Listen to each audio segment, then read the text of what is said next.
अस्सलाम वालेकुम dear students. Botany paper D का जो पार्ट है इकोलॉजी जो हम स्टडी कर रहे हैं उसका जो लेक्चर 1 है वो है concepts of ecology and environmental biology. तो इसमें हम जो स्टडी करेंगे वो कंटेंट्स होंगे इकोलॉजी का इंट्रोडक्शन, प्रोड्यूसर्स क्या होते हैं, कंज्यूमर्स क्या होते हैं, फीडिंग इंटरेक्शंस क्या है, इकोलॉजिकल पैरामीटर्स क्या होते हैं, इकोलॉजिकल इंटरेक्शंस बिटवीन ऑर्गेनिजम्स क्या होता है। तो first of all ecology Ecology is the scientific study of interactions between different organisms and between organisms and their environment or surroundings। तो ये interactions है, ये एक relationship है between different organisms का within organisms या दूसरे organisms के साथ and उनके environment के साथ। तमाम चीज़ें जो organisms के surroundings में आती हैं वो environment कहलाती हैं। Environment versus habitat। इन्वायरमेंट एक ब्रॉड टर्म है, हैबिटेट जो है वो एक स्मॉल पार्ट होता है इन्वायरमेंट के अंदर। ये पर्टिकुलर प्लेस होती है जहाँ पे एक लिविंग ऑर्गेनिज्म जो है वो रिजाइड करता है या रहता है। तो living place of an organism is called habitat. ये हैबिटेट जो है वो डिफरेंट हो सकती है, ये वाटर इन्वायरमेंट भी हो सकता है, यानी कुछ ऑर्गेनिज्म जैसे फिशेज़ हैं वो वाटर में रहते हैं, कुछ ऑर्गेनिज्म जो हैं वो टेरेस्ट्रियल इन्वायरमेंट में रहते हैं, टेरेस्ट्रियल इन्वायरमेंट में फिर कुछ मॉइस्ट प्लेसेस पे रहते हैं और कुछ ड्राई इन्वायरमेंट में रहते हैं। तो इन्वायरमेंट ब्रॉड टर्म है और हैबिटेट जो है उसका स्मॉल पार्ट होता है।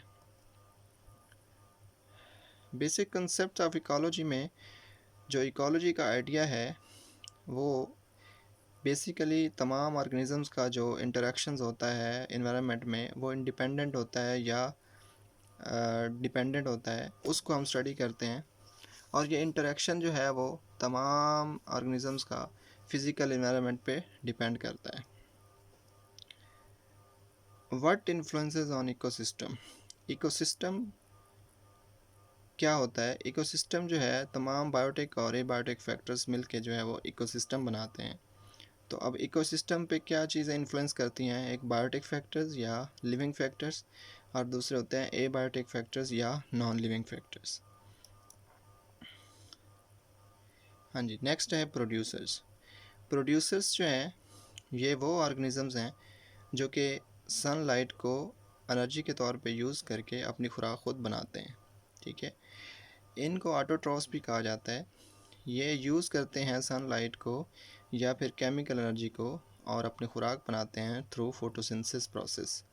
इसमें जो ऑर्गेनिजम्स आते हैं वो प्लांट्स होते हैं, प्लांट्स लाइक प्रोटिस्ट जिनको एल्गी भी कहते हैं, और कुछ बैक्टीरिया आते हैं। फोटोसिंथेसिस जो है वो एक इम्पॉर्टेंट फिनोमेना है, इसके बारे में आप जानते हैं, जिसमें लाइट एनर्जी जो है वो कन्वर्ट होती है लाइट एनर्जी यूज़ होके कन्वर्ट करती है कार्बन डाइऑक्साइड एंड वाटर को ग्लूकोज में, जिसको कार्बोहाइड्रेट्स कहते हैं, और ऑक्सीजन जो है वो यहाँ पे प्रोड्यूस होती है एज ए बाई प्रोडक्ट। दूसरा एक प्रोसेस है कीमोसिंथेसिस। कीमोसिंथेसिस जो है वो कुछ बैक्टीरिया परफॉर्म करते हैं, इसमें वो केमिकल एनर्जी को यूज़ करते हैं और कार्बोहाइड्रेट्स बनाते हैं। नेक्स्ट आते हैं कंज्यूमर्स। कंज्यूमर्स वो ऑर्गेनिज्म है जो कि दूसरे ऑर्गेनिजम्स के ऊपर रिलाई करते हैं और उनको खा के जो है वो अपनी एनर्जी हासिल करते हैं। इनको हेटेरोट्रॉफ्स भी कहा जाता है। कंज्यूमर्स जो हैं वो 4 डिफरेंट टाइप्स के होते हैं, जैसे हर्बीवोर्स हैं, कॉर्निवोर्स हैं, ओमनिवोर्स हैं एंड डीकम्पोजर्स हैं। तो हर्बीवोर्स वो वाले ऑर्गेनिजम्स हैं, वो कंज्यूमर्स हैं जो कि obtain energy by eating only plants. इसमें इंसेक्ट्स वगैरह आते हैं जो कि सिर्फ प्लांट्स को ईट करते हैं। दूसरे हैं कॉर्निवोर्स। ये वो ऑर्गेनिज्म हैं जो कि ईट करते हैं ओनली एनिमल्स को, जैसे लाइन्स वगैरह हैं। ओमनिवोर्स हैं जो कि ईट करते हैं बोथ प्लांट्स एंड एनिमल्स को। इस तरह डीकम्पोजर्स हैं जो कि ब्रेक्स करते हैं डेड ऑर्गेनिक मैटर को और फूड हासिल करते हैं। इसमें फंजाई, बैक्टीरिया वगैरह आते हैं। नेक्स्ट जो टर्म है वो है फीडिंग इंटरेक्शंस। फीडिंग इंटरेक्शंस में एक रिलेशनशिप है डिफरेंट ऑर्गेनिजम्स का एक दूसरे के साथ, यानी कौन सा ऑर्गेनिज्म किस ऑर्गेनिज्म को खा रहा है, तो ये फीडिंग इंटरेक्शंस कहलाता है। Energy flow through an ecosystem in one direction from the sun or inorganic compounds to autotrophs producers and then to heterotrophs consumers।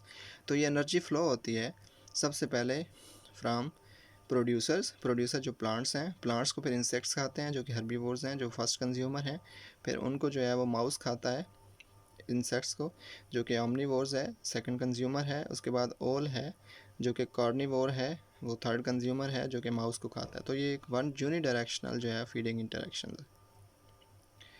Food chain क्या होती है? फूड चेन है series of steps in which organism transfer energy by eating and being eaten. यानी इसमें एक organism जो है वो खुराक अपनी हासिल करता है और ख़ुद भी किसी दूसरे जानवर या ऑर्गेनिज्म की खुराक बन जाता है। ये जो नीचे एरोज दिखाए गए हैं ये यूनिडायरेक्शनल होती है food chain, starting from producers and and up with consumer और कार्निवोर्स। यानी ग्रास है, ग्रास को क्रिकेट खाता है, यानी ये इंसेक्ट हैं, और उसके बाद इसको फ्रॉग खाता है, फ्रॉग को फिर जो है वो रकून खाता है। ठीक है, तो ये एक फूड चेन है, ये जो यूनिडायरेक्शनल है। उसके बाद आती है फूड वेब। फूड वेब जो है वो यूनिडायरेक्शनल नहीं है, ये इंटरकनेक्टेड लिंक है। इसमें नेटवर्क ऑफ फूड चेन्स बनता है, यानी मैनी फूड चेन्स कंबाइन होके फूड वेब बनाती हैं। इसमें आप देख सकते हैं डायग्राम में कि घास को रकून्स भी खाता है, घास को माइस भी खाता है, माइस को रकून्स खाता है, रकून्स को हॉक्स भी खाते हैं। इसी तरह माइस जो है वो हॉक्स की खुराक भी बनता है, इसी तरह माइस वेजल्स की खुराक भी बनता है, और हॉक्स जो हैं वो विजल्स को भी खाते हैं।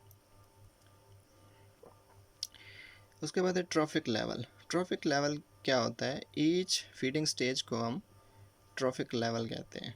तो ये 4 किस्म के ट्रॉफिक लेवल होते हैं। सबसे पहले लेवल 1 होता है प्रोड्यूसर्स, जो ऑटोट्रॉफ्स हैं, ये अपनी खुराक खुद बनाते हैं सनलाइट को यूज़ करके थ्रू फोटोसिंथेसिस प्रोसेस। लेवल 2 पे आते हैं प्राइमरी कंज्यूमर्स, जो कि हर्बीवोर्स कहलाते हैं। लेवल 3 पे सेकेंडरी कंज्यूमर्स, जो कि कार्निवोर्स और ओमनीवोर्स होते हैं। लेवल 4 पे आते हैं टर्शरी कंज्यूमर्स, जो कि टॉप कार्निवोर्स होते हैं। ये आप डायग्राम में देख सकते हैं कि सबसे बॉटम पे आते हैं प्रोड्यूसर्स, जहाँ पे इनकी तादाद सबसे ज़्यादा होती है।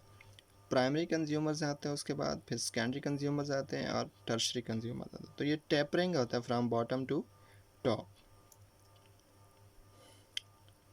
ये उसी तरह फूड वेब्स दिखाई गई है एक, अगेंस्ट उसकी एक डायग्राम है जो कि मज़ीद क्लियर कर रही है रिलेशनशिप।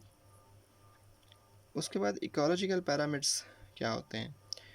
तो इकोलॉजिकल पैरामीटर्स होते हैं diagram that shows the relative amount of energy और organisms contain within each trophic level of a food chain और फूड वेब। इस डायग्राम में आप देख सकते हैं कि ये एक पैरामीटर बनता है। सबसे बॉटम पे आते हैं प्रोड्यूसर्स और इनकी तादाद सबसे ज़्यादा होती है। सेकंड पे आते हैं हर्बीवोर्स, जिनको प्राइमरी कंज्यूमर्स कहते हैं। उसके बाद आते हैं सेकेंडरी कंज्यूमर्स, जिनको प्राइमरी कार्निवोर्स भी कहते हैं। फिर टर्शरी कंज्यूमर्स आते हैं, जो कि सेकेंडरी कार्निवोर्स भी कहलाते हैं। तो इधर इकोलॉजिकल पैरामिड में जो एनर्जी का फ़्लो है वो भी दिखाया गया है कि प्रोड्यूसर्स लेवल पे 100% एनर्जी होती है। उसके बाद फर्स्ट कंज्यूमर जो है वहाँ पे 10% एनर्जी होती है। फिर सेकेंडरी कंज्यूमर्स पे 1% एनर्जी और टर्शरी कंज्यूमर पे 0.1% एनर्जी होती है। तो बॉटम टू टॉप जो है वो एनर्जी का फ़्लो जो है वो डिक्रीज़ होता जाता है। इसी तरह नंबर ऑफ़ ऑर्गेनिजम्स या नंबर ऑफ़ इंडिविजुअल्स भी इंक्रीज़ होते हैं और डिक्रीज़ होते हैं from bottom to top. Energy pyramid shows relative amount of energy available at each trophic level.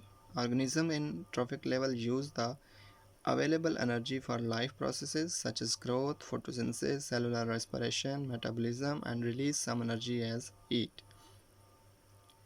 Remember, every chemical process that happens in your body releases heat as a byproduct, burning calories.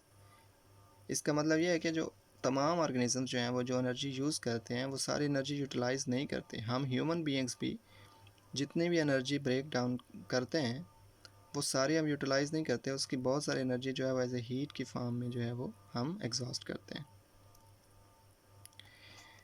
यहाँ पे एक term है biomass.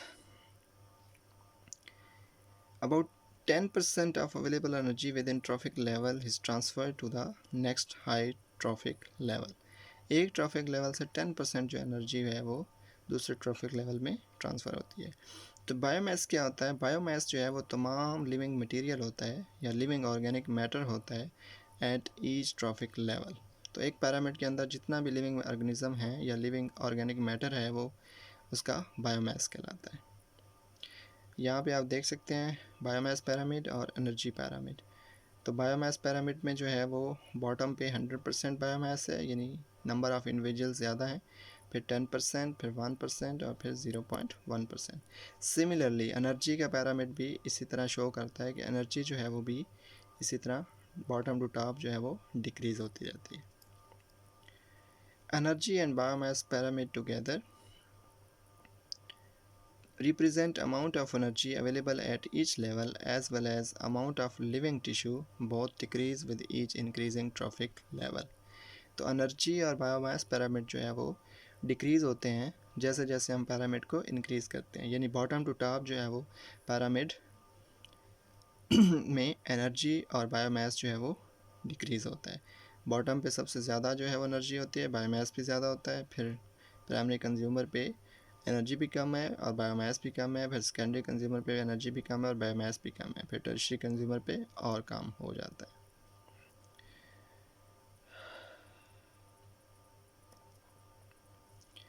उसके बाद आते हैं हमारे पास biomagnification. Biomagnification का मतलब होता है द हैवी मेटल्स या जो डिफरेंट प्रोडक्ट्स होती हैं ऑर्गेनिक और इनऑर्गेनिक प्रोडक्ट्स, ये कितने ज़्यादा एक्यूमुलेट होती हैं लिविंग ऑर्गेनिजम्स के अंदर, उसको कहते हैं बायोमैग्निफिकेशन। यानी जो लिविंग प्रोडक्ट्स बनती हैं या जो इनऑर्गेनिक और ऑर्गेनिक मटेरियल है वो कितना